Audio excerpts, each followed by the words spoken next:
What if I told you that the very system that promises you unlimited choices is actually the most sophisticated form of control ever devised? What if the freedom you think you have is nothing more than an elaborate illusion, carefully constructed to make you complicit in your own oppression? Every morning, you wake up believing you're making free choices about your life, your career, your relationships, your consumption, yet somehow you feel increasingly trapped, anxious, and exhausted. You're told you're free to choose, but why does every choice feel like it leads to the same destination of stress, burnout, and perpetual dissatisfaction? This isn't an accident. This isn't a bug in the system. This is the system working exactly as designed. Today, I am going to reveal to you 7 specific mechanisms through which neoliberalism creates the most powerful illusion of freedom in human history while systematically eliminating your real choices. And more importantly, I am going to show you how recognizing these mechanisms is the first step toward genuine liberation. Before we dive deep into this analysis, let me establish why this matters more than ever. Recent studies from Harvard Medical School show that rates of anxiety and depression have increased by over 300% in the last 3 decades, precisely coinciding with the full implementation of neoliberal policies. Research from Stanford University demonstrates that people living in highly marketized societies report feeling less control over their lives, not more, despite having access to more consumer choices than any generation in history. The American Psychological Association has documented what they call choice overload syndrome, where the proliferation of options actually paralyzes decision-making and increases psychological distress. But here's what's truly disturbing. These aren't unintended consequences of an otherwise beneficial system. When we examine the theoretical foundations laid out by economists like Milton Friedman, we discover that this psychological manipulation was built into the very architecture of neoliberalism from the beginning. Friedman's concept of economic freedom was never about your actual freedom at all. It was about creating a system where you would voluntarily submit to market discipline while believing you were exercising choice.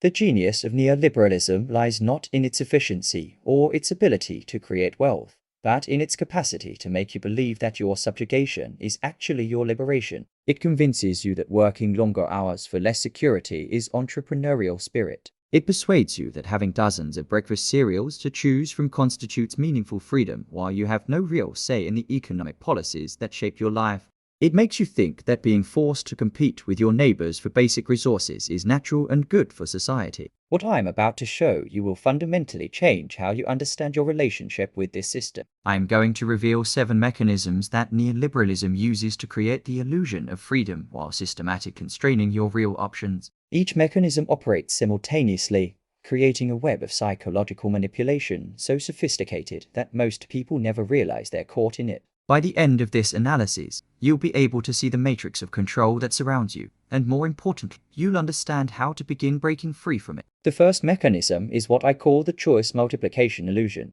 Milton Friedman argued that free markets maximize individual choice by creating competition between producers who must offer consumers exactly what they want. The promise was simple. The more choices available in the marketplace, the more freedom you have to express your preferences and live according to your values. Friedman believed that this would lead to greater human flourishing because people could finally align their consumption with their deepest desires.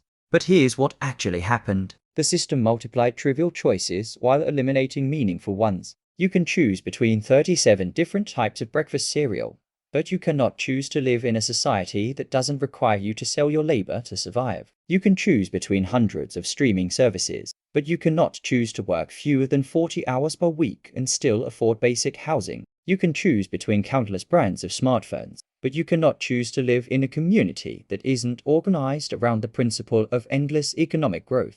Research from the Columbia Business School has demonstrated that when people are presented with too many trivial options, they experience what psychologists call decision fatigue. Your brain becomes exhausted from making countless meaningless choices, leaving you with less mental energy to question the fundamental structures that actually determine your life conditions. This isn't accidental. The proliferation of consumer choices serves as a distraction from the fact that your most important life choices have been eliminated. Think about your daily experience. You spend enormous mental energy deciding what to wear, what to eat, what to watch, what to buy, but you never get to choose whether your workplace should be democratically organized. You can choose between 1,000 different investment products, but you cannot choose to live in an economy that prioritizes human well-being over profit maximization. You can choose which politician to vote for, but you cannot choose to live in a political system that isn't dominated by corporate interests. The choice multiplication illusion works by overwhelming your cognitive capacity with irrelevant decisions, while making the most important decisions appear to be natural laws, rather than human choices.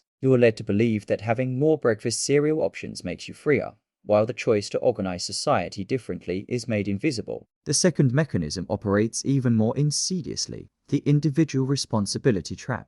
Friedman's philosophy placed enormous emphasis on personal responsibility, arguing that individuals should bear the consequences of their choices in the marketplace. This sounds reasonable until you realize how it functions psychologically. The system makes you responsible for outcomes that are largely determined by forces beyond your control, while making collective responsibility for systemic problems disappear entirely. Here's how this trap operates in your daily life. When you struggle financially, you're told it's because you didn't work hard enough, didn't make smart choices, didn't develop the right skills. When you feel burned out and exhausted, you're told you need better time management, more resilience, improved work-life balance techniques. When you feel isolated and disconnected from community, you're told you need to network more effectively, build your personal brand, invest in relationships strategically. Notice what's happening here. Every problem that results from living in a system organized around competition, insecurity, and profit maximization is reframed as a personal failing that you need to solve individually. You're never encouraged to question whether a system that produces widespread anxiety, depression, and burnout might be fundamentally flawed. Instead, you're told that your suffering is evidence of your inadequacy. Clinical psychologists have documented what they call internalized neoliberalism, where people blame themselves for conditions that are actually produced by systemic factors. Studies show that people living in highly individualistic societies have higher rates of self-blame, shame, and what researchers call toxic perfection. You've been trained to see yourself as a business that must constantly optimize its performance, rather than as a human being deserving of dignity regardless of your economic productivity. The individual responsibility trap is particularly cruel because it hijacks your natural desire for agency and control.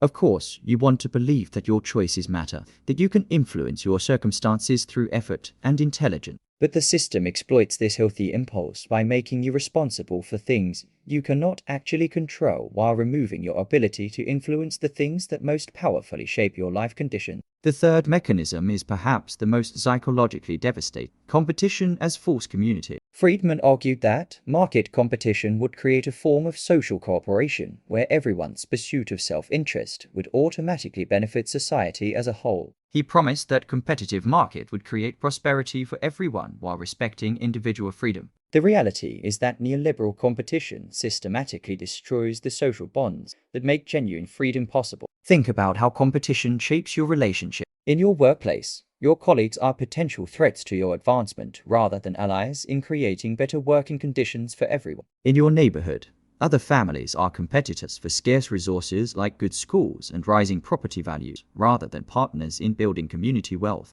In your dating life, other people become market opportunities to be evaluated for their potential return on emotional investment, rather than fellow human beings deserving of love and respect. The competition as false community mechanism operates by convincing you that your well-being depends on outperforming others, rather than on creating conditions where everyone can thrive.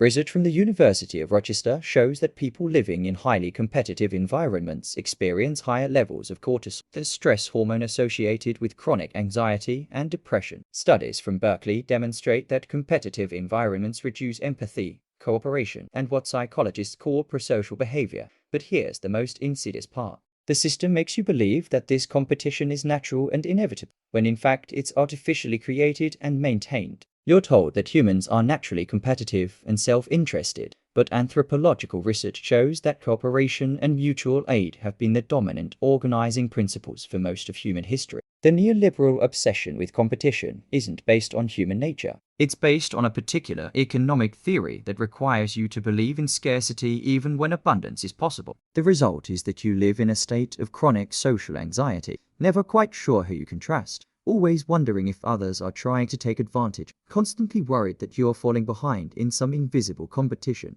You're told this is freedom, but it feels more like psychological warfare. The fourth mechanism transforms your very identity through what I call corporate self-optimization. Milton Friedman's human capital theory suggested that people should think of themselves as businesses, constantly investing in skills and capabilities that would increase their market value. This sounds empowering until you realize that it requires you to treat yourself as a product rather than as a person. Under this mechanism, every aspect of your life becomes a potential site for optimization and improvement. Your education becomes human capital investment. Your relationships become networking opportunities. Your hobbies become side hustles. Your physical fitness becomes productivity enhancement. Your mental health becomes performance optimization. Your spiritual practices become stress management techniques. Nothing about you is allowed to exist simply for its own sake. The corporate self-optimization mechanism is particularly effective because it hijacks your natural desire for growth and learning. Of course, you want to develop your capabilities and realize your potential.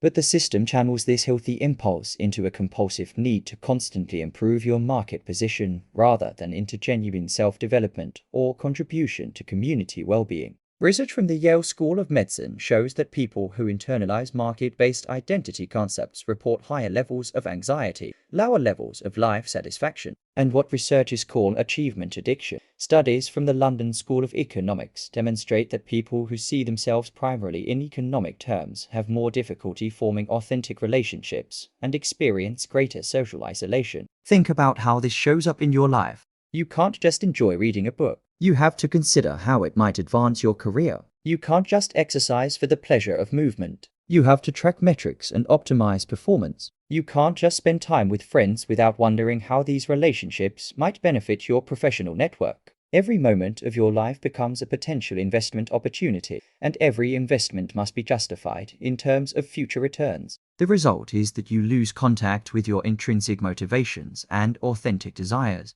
You no longer know what you actually want because you've been trained to want what the market rewards. You experience what psychologists call identity foreclosure, where your sense of self becomes entirely dependent on external validation from market mechanisms. The fifth mechanism creates a particularly sophisticated form of psychological control through what I call democratic participation theater. Friedman argued that free markets were essential to political freedom because economic choice and political choice reinforced each other. The promise was that capitalism would create more democracy by giving people more ways to express their preferences and influence social outcomes. But here's what actually happened. The system created the appearance of democratic participation while systematically removing real democratic power from ordinary people. You get to vote for politicians who all accept the basic framework of neoliberal capital. You get to participate in consumer activism by choosing products that align with your values. You get to express your preferences through market mechanisms that are ultimately controlled by people you never elected and cannot remove from power.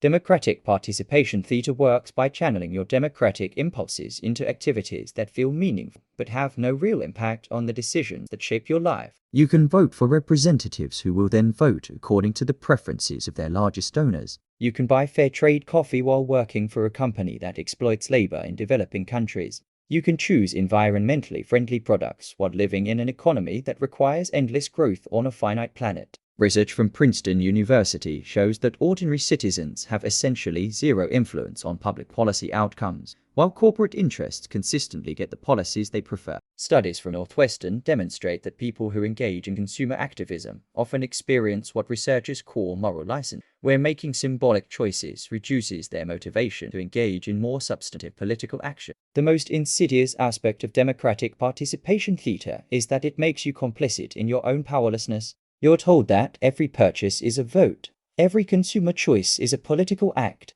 every market participation is an exercise of democratic freedom. This keeps you busy with activities that feel empowering while ensuring that real power remains concentrated in institution, not influence. The sixth mechanism operates through what I call flexibility as insecurity. Friedman championed flexible labor markets as essential to economic efficiency and individual freedom. Workers should be free to move between jobs, negotiate their own terms, and sell their labor to the highest bidder. Employers should be free to hire and fire based on market conditions, adjust compensation according to performance, and organize work according to efficiency principles. This was supposed to create a dynamic economy where everyone could find their optimal position and maximize their economic potential. Instead, It created a system where insecurity becomes a permanent feature of working life, and where flexibility always benefits employers at the expense of workers. Under flexibility as insecurity, you're told that job instability is actually freedom from being trapped in boring, secure employment. You're told that the absence of benefits is actually liberation from paternalistic employers who might limit your choices.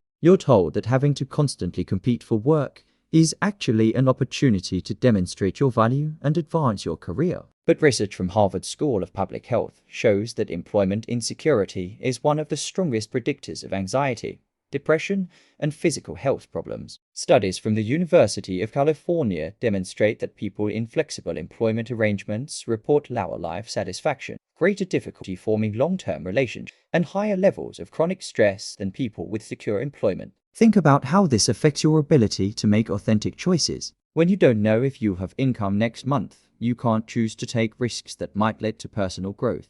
When you don't have health insurance tied to stable employment, you can't choose to address health problems before they become crises. When you don't have predictable working hours, you can't choose to invest deeply in relationships or community activities. Flexibility as insecurity ensures that you remain dependent on market forces for your basic survival, which means you must constantly adjust your behavior to market signals rather than following your own values and preferences. You become free to choose between different forms of insecurity, but you're never free to choose security itself. The seventh and final mechanism completes the system through what I call success mythology entrapment. This is perhaps the most psychologically powerful mechanism because it provides the ideological justification for all the others. Friedman argued that market societies would create unprecedented opportunities for individuals to succeed based on their merit, effort, and choices. Everyone would have a fair chance to improve their circumstances, and those who succeeded would deserve their success because they earned it through superior performance. Success mythology entrapment works by making you believe that the system is fundamentally fair,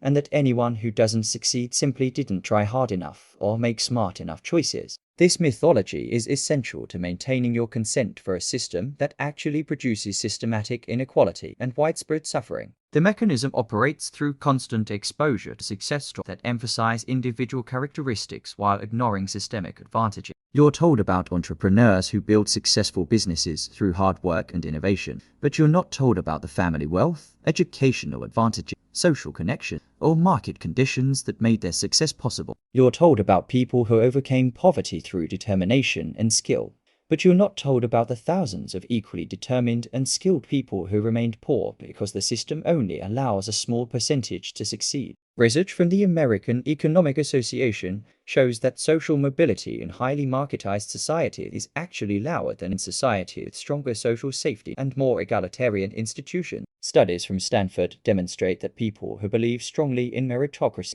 are more likely to accept inequality and less likely to support policies that would create genuine equal opportunity. Success mythology entrapment is particularly cruel because it makes you blame yourself for systemic failures while making you grateful for systemic exploitation. If you're struggling financially, it must be because you didn't work hard enough. If you're feeling burned out and exhausted, it must be because you lack resilience or time management skills. If you're lonely and isolated, it must be because you haven't invested enough in building your personal brand and professional network. The mythology also ensures that if you do achieve conventional success, you'll attribute it entirely to your individual merit rather than recognize systemic factors that contributed to your advantage. This makes you more likely to defend a system that produces widespread suffering because you believe you earned your position through superior personal qualities. Now that I've revealed these 7 mechanisms, let me synthesize how they work together to create the most sophisticated form of psychological control in human history.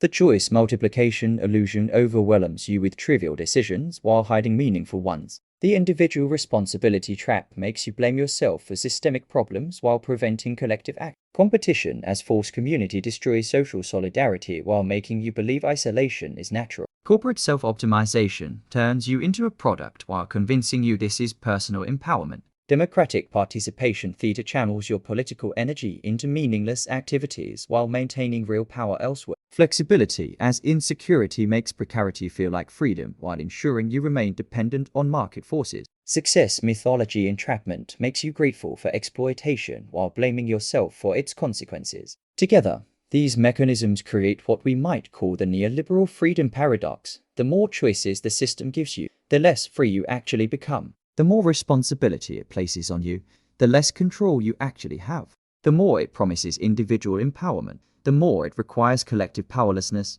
This isn't an accident or an unintended consequence. This is the system working exactly as designed. The central contradiction of neoliberalism is that it promises individual freedom while systematically eliminating the socials that make individual freedom possible. Real freedom requires security, community, meaningful choices, and democratic participation in the decisions that shape your life. Neoliberalism systematically destroys all of these while convincing you that their absence is actually liberation. But here's what gives me hope, and what should give you hope too. Once you can see these mechanisms clearly, they begin to lose their power over you.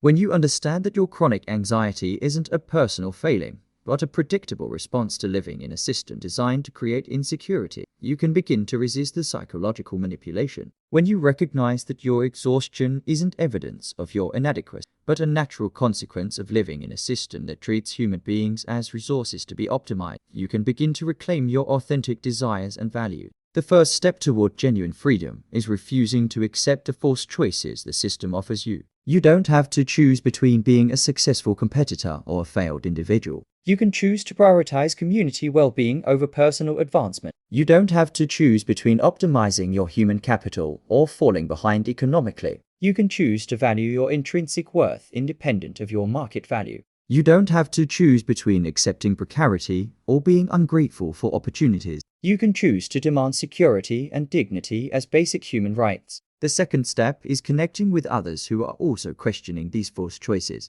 The system maintains its power by isolating you and making you believe that your dissatisfaction is a personal problem. But when you begin talking honestly with friends, family members, and colleagues about how the system affects your mental health, your relationship, and your sense of purpose, you discover that your experience is widely shared. This shared recognition is the beginning of collective power. The third step is experimenting with alternatives in your daily life. You can choose to prioritize cooperation over competition in your relationships. You can choose to value activities that produce measurable outcomes. You can choose to participate in mutual aid networks that operate on principles of solidarity rather than exchange. You can choose to engage in political activities that challenge the fundamental assumptions of neoliberal capitalism rather than just trying to reform its worst excesses. These choices won't immediately transform the larger system, but they will begin to transform your relationship to the system. They will help you remember what authentic freedom feels like, and they will build your capacity to envision and create alternatives to the current arrangement. The ultimate goal isn't to escape from society or to retreat into individual solutions.